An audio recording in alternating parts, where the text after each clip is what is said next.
صباح الخير عليكم يا حلوين، عاملين ايه؟ يا رب تكونوا بخير. وحشتوني جدا جدا جدا. والنهارده بقى رجعت لكم بفيديو جديد، فيديو التجديدات كده اللي هنعملها مع بعض بمناسبة السنة الجديدة. ربنا يا رب يجعلها سنة سعيدة علينا كلنا، ودايما يا رب نكون جميعا بألف خير.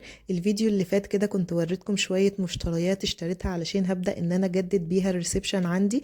النهارده بقى هوريكم انا استخدمت المشتريات دي ازاي، وبدأت ان انا اجدد بيها كده. وزي ما انتوا عارفين كل تجديد بنعمله بيكون من غير اي تكاليف خالص، وبتبقى تكلفته برضو بسيطة خالص.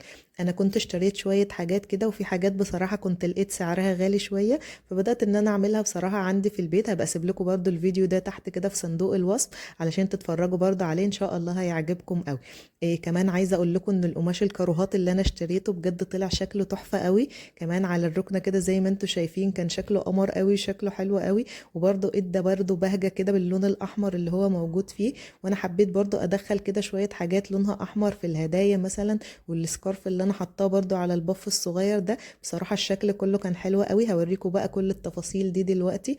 إيه كمان هنا كنت مشغلة الشموع كده، هم بصراحة كانوا الصبح يعني، بس انا ما كنتش حابة ان انا انورهم والولاد موجودين برضو يعني عشان يبقى امان وكده. بس كنت حابة ان انا اشارك معاكم كده شكلهم هيكون عامل ازاي. إيه اول حاجة بقى هنبدأ بيها، طبعا انتوا كنتوا فاكرين ان انا كنت عاملة تجديد كده باللون الاورنج، والتجديد برضو كان شكله حلو قوي. فهنبدأ بقى نشيل كده الكوشنز اللي هي لونها اورنج، ونبدأ بقى نحط الكوشنز التانية اللي هي الكاروهات في الاحمر كده في اللون الاخضر. شفتوا زي ما انتوا شايفين كده الشكل بصراحة كان حلو قوي. حبيت ان انا انظم كده الكوشنز بالشكل اللي انتوا شايفينه ده. واليقطينة كمان الصغيرة دي حطيتها في الجزء ده، بجد طلع شكلها كيوت كده، وادت برضو منظر كده جميل قوي. يعني ايه حاجة جديدة كده عن الكوشنز التقليدية اللي احنا عارفينها.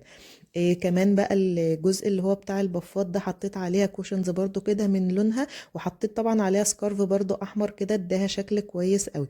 كمان في الكورنر الصغير ده حطيت الهدايا اللي احنا كنا عاملينها كده مع بعض بالكراتين. وكمان حطيت الهيش ده طلع شكله حلو قوي، وادى برضو شكل جميل كده مع لون البيت بقى اللي احنا عملناه في الفيديو اللي فات. زي ما قلت لكم هسيب لكم برضو الفيديو بتاعه كده، ارجعوا له وان شاء الله الفيديو برضو هيعجبكم جدا.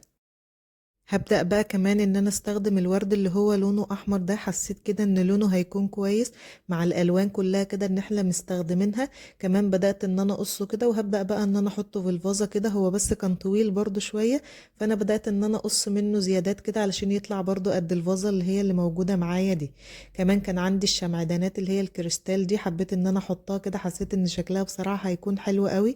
انا كمان كنت عاملة شوية شموع كده عندي في البيت، وكنت لازقه عليها كده قماش من الكاروهات اللي انا مستخدماه، فحبيت كده ان انا احطها برضو في الشمعدان كده، هتدي شكل كويس. دي بقى الشموع اللي انا كنت قايداها كده معاكم في اول الفيديو، بصراحه ادت شكل حلو قوي. وكمان الاضاءه بتاعتها بصراحه بتكون حلوه قوي بالليل.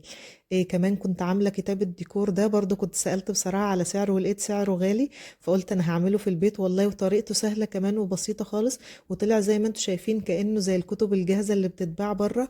ان شاء الله هنزل لكم برضو فيديو ليه كده، وان شاء الله تجربوه كده عندكم في البيت ويعجبكم.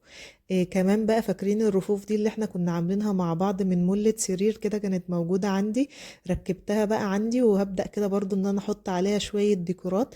الاول بس حبيت ان انا احط عليها اضاءة كده، ده فرع نور كده صغير كان موجود عندي. هبدأ كده ان انا بلزق عادي اللي هو اللزق السولوتيب العادي، هبدأ ان انا الزقه كده تحت كل رف فيهم. انا بصوا بحب بصراحة ان انا استخدم اللزق العادي ده، ما بيسيبش اثر برضو على الحيطة بعد كده او على اي حاجة بنستخدمه عليها. لكن اللزق الدبل بصراحة لما بنستخدمه يعني ساعات بيطلع عندي الدهان كده وانا بشيله، فما بحبش بصراحة ان انا استخدم اللزق ده خالص.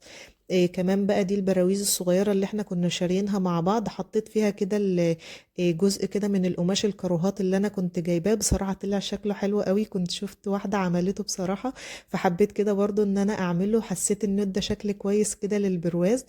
إيه كمان هبدأ ان انا احط ايه الورد اللي انتوا شايفينه ده اللي هو اسمه ورد الشلال. بصوا انا بصراحة ما اشتريتوش، انا عملته برضو في البيت.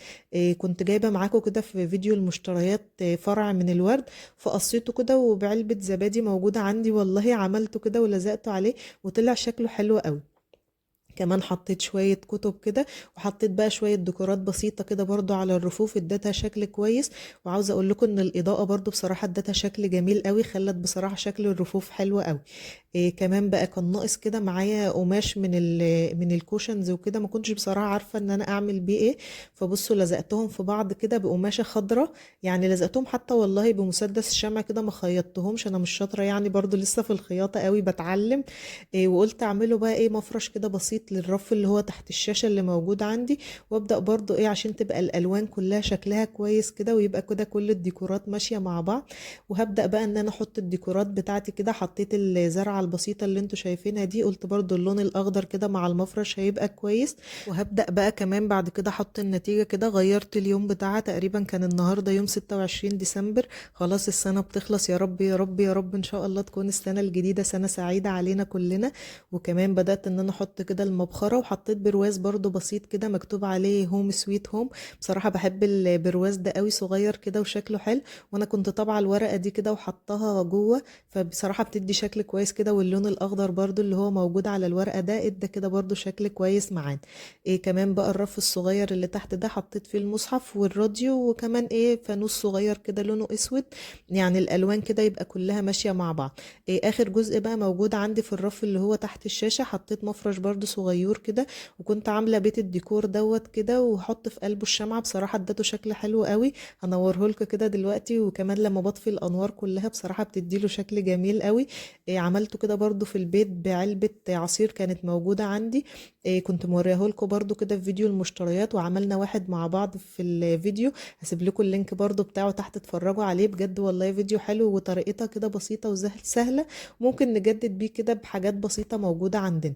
إيه كمان اخر حاجة بقى موجودة معايا الكوشنز ديت، هحطها على البف اللي انتوا شايفينه ده. كان باقي برضو معايا كده جزء من القماش اللي هو الكاروهات، فبدأت ان انا احطها على الكوشنز كده، حتى عملتها بدبابيس كده، قلت لحد ما ابقى خيطها. مبسوطة قوي بصراحة بالتجديدات البسيطة اللي انا عملتها دي، وما كلفتنيش زي ما انتوا شايفين اي حاجة خالص.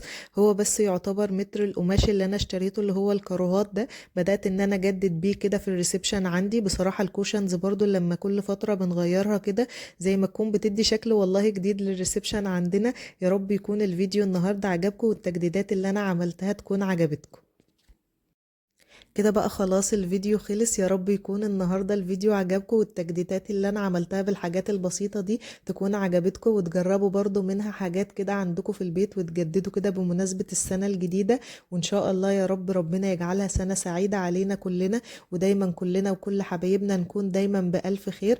وما تنسوش بقى كمان تعملوا لي لايك للفيديو، وكمان تشتركوا في القناة، وتفعلوا زر الجرس علشان يوصلكوا كل الفيديوهات اللي بنزلها، وكل الافكار وكل الروتينات اللي احنا بنعملها مع بعض. بنجدد كده في البيت بطريقة برضو سهلة وبسيطة، ومن غير اي تكاليف خالص. وزي ما انتم شايفين النتيجة بجد طلعت حلوة قوي. مستنية رأيكم كده، تكتبوا لي تحت في التعليقات التجديدات اللي انا عملتها، وبرضو قولوا لي الالوان كده شكلها حلو مع بعض وماشية مع بعضها ولا ايه. وبرضو لو انتوا عندكم اي افكار مثلا ممكن ان انا اضيفها عندي، قولوا لي برضو، مستنية رأيكم. ويا رب ان شاء الله يكون الفيديو عجبكم، واستنوني ان شاء الله دايما في فيديوهات جديدة.